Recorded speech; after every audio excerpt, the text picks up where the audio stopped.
आजचे दिवस त्यांचंच या शिखंड मोगम. तुम्ही जर सगळे धनगर बांधवाचे नेते धनगर बांधवांनी जर ठरवलं मुंबईकडे आहे त्या वाहनांनी निघायचं तर महाराष्ट्रातला 6 कोटी मराठा मी तुमच्या मागे उभा करतो. तुम्हाला शब्द आणि जे व्हायचं ते होऊ परत.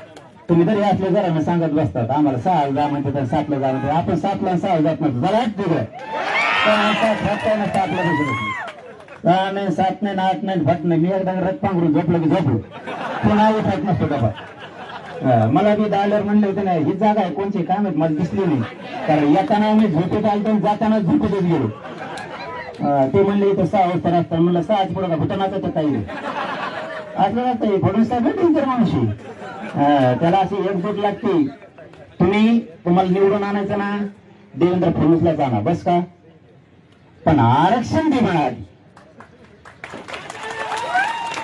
तुम्ही महायुतीला निवडून आणा नाही तर महाविकास आघाडीला आणा काही देणं घेणं का पण आपल्या समाजाच्या लेकरात जे लागतं ते तर घेतलं पाहिजे का नाही आपण.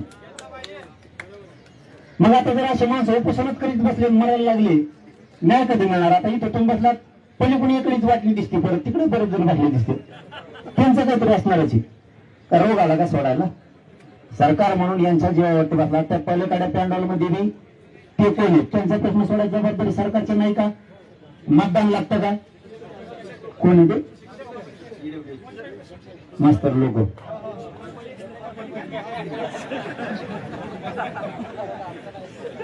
अरे यार मग तुमची बैठक लावली होती त्याशी मग उपोषण लागतं नसतं झोपले. हो होईल त्यांचं बी होईल. माझं हे बघा आम्ही पण द्यायला कधी कमी पडणार नाही 2 टप्प्यात कधी वागणार नाही. प्रत्येकाची फक्त एकच भूमिका असली पाहिजे गोरगरिबाच्या लेकरांनी काय नाही केलं तुम्हाला माहित नाही आणि माहित जर असतं तर तुम्ही ताकदीने आला असतात. म्हणून मला सांगायची वेळ आली ज्यावेळेस धनगराची माऊली मेंढ्या मागे जाते ना उन्हात तळते अक्षरशः उन्हात तुम्हाला लाजच नाही येत जातीचे किती हाल व्हायला लागले.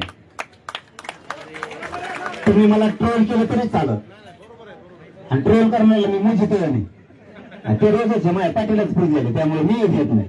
होती काय व्हायचं तुम्हाला खरं सांगतो. तुम्हाला जर तुमच्या आईची माऊलीची त्या धनगर बांधवाची जर थोडी बी कळकळ असेल ना ती माऊली इतकी उन्हात मेंढ्या तळती तिच्या जर वेदनेची जाण तुम्हाला असली ना तर धनगर घरी नाही जाणार अख्ख्या मुंबईत निघते.